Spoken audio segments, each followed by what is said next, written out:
Anda kembali bersama kami dalam IDX Recession Closing. Ya, pemirsa, Indonesia diprediksi oleh World Bank dan IMF akan menjadi salah satu dari 5 negara dengan PDB terbesar atau ekonomi terbesar di dunia pada 2024. Bagaimana pandangan ekonom dan juga pengamat terkait dengan hal ini? Langsung saja kita ulas bersama dengan Bapak Peter Abdullah selaku Direktur Riset Core Indonesia. Selamat siang Pak Peter. Selamat siang Mas Fajar. Ya, apa kabarnya Pak Peter? Alhamdulillah baik. Pak Peter, ini langsung saja saya tanyakan terkait dengan prediksi terbaru dari dua lembaga internasional, World Bank dan juga IMF, yang menyebut Indonesia berpotensi untuk menjadi salah satu dari 5 negara dengan ekonomi terbesar di 2024. Pandangan Anda sendiri bagaimana Pak Peter? Ya, kita tersanjung lah Mas ya. Tersanjung kita bisa masuk 5 besar. Memang secara potensi, saya sependapat, secara potensi kita bisa ya. Bahkan kalau boleh dikatakan untuk menjadi nomor 1 pun bisa. Potensi itu ada. Ya. Persoalannya adalah bagaimana kita merealisasikan potensi itu. Dan itu akan sangat bergantung kepada kebijakan-kebijakan yang diambil oleh kita dan kesungguhan kita untuk melaksanakannya. Oke.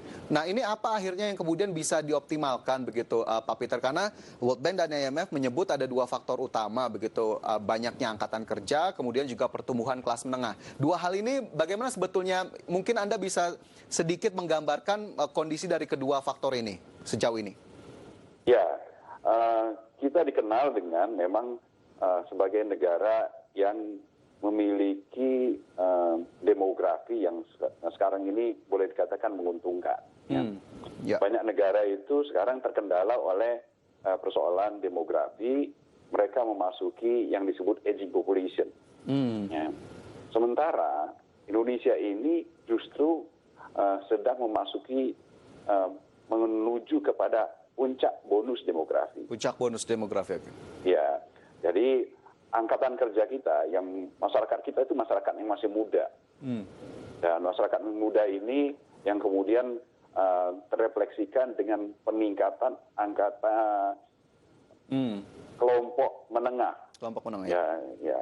Kalau kita lihat ini nyata sekali ya peningkatannya dengan jumlah kelompok menengah ini yang sekarang ini saya kira sudah di atas 60 juta ya. Artinya pasar kita itu menjadi sangat potensial. Ya. Kalau dibandingkan misalnya dengan Malaysia, ya jumlah penduduknya saja hanya sekitar 30 juta, 20 sampai 30 juta. Artinya kita, kelompok menengah kita saja itu sudah 3 kali lipat pasarnya Malaysia. Ya. Jadi ini memang sangat potensial, didukung oleh ya bonus demografi tadi, ya di mana angkatan kerjanya ini masih terus meningkat, masih naik terus. Ya. Mereka yang muda, ya, yang menjadi bisa menjadi menanggung mereka yang tidak bekerja itu menjadi lebih besar. Ya. Oke. Tapi sejauh ini langkah yang sudah dilakukan pemerintah atau stakeholder untuk menampung 2 potensi itu sudah cukup atau belum, Pak Peter? Atau Anda lihat masih cukup banyak sekali celah dari hal-hal tersebut?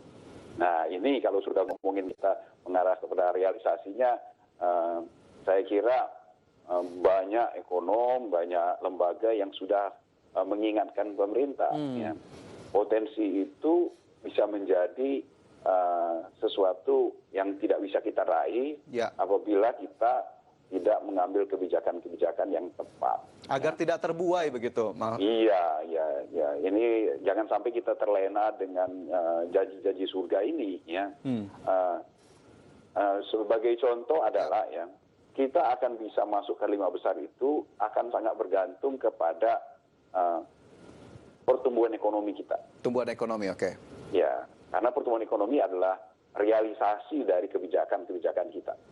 Nah, pertumbuhan ekonomi kita yang sekarang ini masih di rata-rata 5%, itu sangat-sangat tidak cukup. Itu masih terlalu lambat begitu ya Pak Peter, di angka tersebut? Ya, boleh dikatakan kita tidak akan sampai kepada tujuan, Mas. Kalau kita hanya bisa tumbuh dengan rata-rata 5% setiap tahunnya. Kenapa? Ya, pertama, dengan kita hanya tumbuh 5%, maka kita akan masuk dalam jebakan negara berpendapatan menengah. Lupakan itu 5 besar dunia. Ya, karena berarti kita akan masuk kepada kelompok negara yang terperangkap di negara berpendapatan menengah. Meskipun kemarin pemerintah sudah menyebutkan Indonesia dimasukkan dalam kategori middle up income ini, Pak Peter. Iya, tapi middle up income itu jauh sekali dari batas masuk ke negara berpendapatan tinggi. Ya, karena batasnya itu kan negara berpendapatan tinggi itu di kisaran $12.000. Sementara kita itu baru masuk di 4.000. Ya. Gapnya cukup jauh begitu ya? Gapnya sangat jauh. Jadi kita sudah melakukan perhitungan untuk bisa mencapai 12.000 itu kita harus tumbuhnya itu sangat luar biasa. Ya, kita harus bisa tumbuh dengan kisaran pertumbuhan ekonomi sekitar 6-8%. Tepatnya di kisaran 7%. Lebih baik lagi kalau di atas 7%. Rata-rata. Ya. Nah, kalau kita bicara tentang memanfaatkan bonus demografi, justru lebih ketat lagi. Ya, perhitungan kita untuk memanfaatkan bonus demografi itu kita membutuhkan pertumbuhan ekonomi rata-rata itu di kisaran 8%. Ya.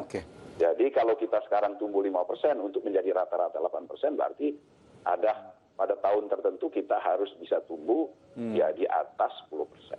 Berarti cukup berat atau tidak ini Pak Peter, mengingat kondisi saat ini saja kita tahu dengan adanya pandemi pertumbuhan ekonomi terkontraksi bahkan diprediksi minus begitu. Sementara kita juga harus mengejar pertumbuhan yang bahkan lebih kencang begitu dari rata-rata di tahun sebelumnya. Apa kemudian yang memang harus segera dan menjadi prioritas untuk dilakukan?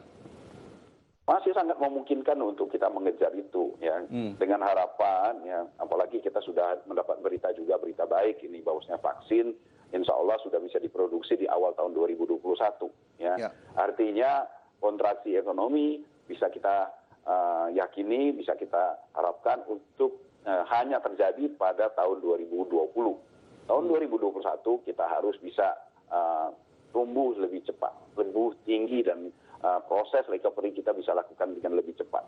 Nah itu kuncinya ada di perbaikan kebijakan. Nah, apa yang selama ini selalu didengungkan sebagai reformasi struktural itu harusnya benar-benar diwujudkan, baik itu di dalam bentuk kebijakan maupun dalam bentuk realisasi program-program. Ya, ini yang kita menurut saya masih sangat lemah.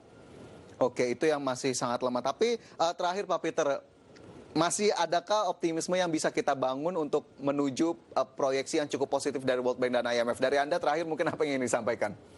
Harus, kita masih harus tetap optimis ya. Dan untuk itu kita lupakan semua perbedaan. Yang kita kedepankan adalah kesamaan. Mari kita bersama-sama bahu-membahu untuk mewujudkan kita menjadi 5 besar dunia.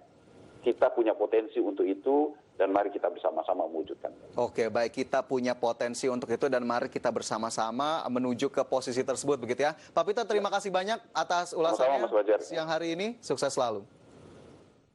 Ya, pemirsa IDX Precision Closing akan segera kembali usai jeda berikut ini. Tetaplah bersama kami.